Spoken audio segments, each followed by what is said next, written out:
There is something uniquely American about even a discussion about the possibility that the first African-American president might be culturally overshadowed by his own kids. Our number one story tonight, the Obamas have arrived literally in Washington, and we may have seen a long unresolved national empty nest syndrome relieved. Sasha and Malia Obama attended their first day of school, escorted by their mother and the Secret Service, and trailed by the proverbial phalanx of journalists.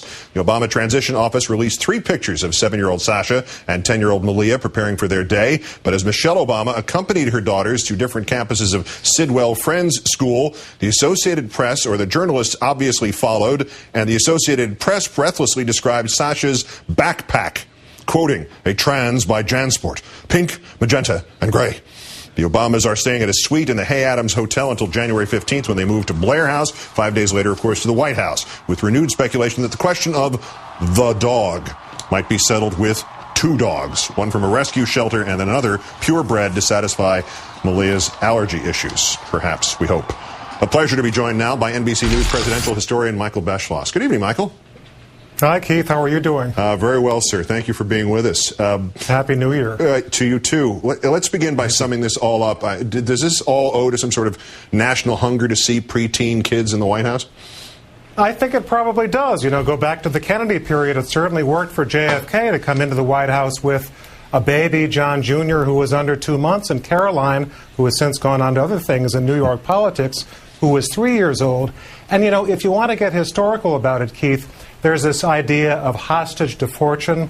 In the early 19th century, one writer talked about who the Americans were, and they said one thing that's important to Americans is that if there's a leader, sometimes Americans trust the leader more if the leader has small children, because those children are hostages to the kind of policies the leader might disseminate. Is there another national psychological strain that could be at work here as well? As a recession deepens, so does a hunger for revitalization that not only this family represents, but a family with 2 small daughters would represent?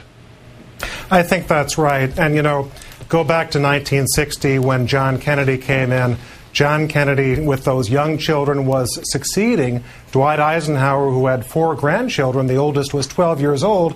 Kennedy said in his inaugural, the torch is being passed to a new generation of Americans. The words worked, but the pictures said it more.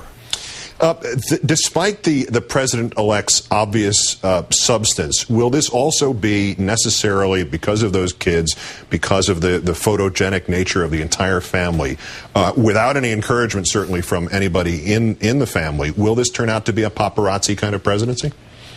Sure looks like it, although every sign we've seen is that the Obamas are going to work very hard to shield those kids from unnecessary publicity, and they've done it so far. You know, those 2 daughters have always been the daughters of a public figure. Barack Obama has been in government as long as they have been alive, and they're still so unspoiled. You saw them at the Democratic convention last summer. These are kids who are genuine. That's not something that's very easy to fake. It's not very common to many political children, as you know. But also, standing up there in front of a convention center filled with 15 to 20,000 people is not also something that you can teach nor something you can fake. They obviously have to be just enough of a ham each to make that work. And nothing wrong with that. And a lot of people who don't know much about arms control or other issues will say, if Barack Obama is that good a father and these kids are so nice, maybe he'll do the right thing on other issues that I don't take the time to know about. What's the overall, in brief, maybe the percentage history of successful raising of young kids in the White House? How many of them does the nation screw up on behalf of their parents? Well, there's a big history throughout American history of presidential children with a lot of divorces, even suicides, bad stories. But the ones who are successful are when you have 2 parents who are absolutely determined to keep these kids from getting spoiled.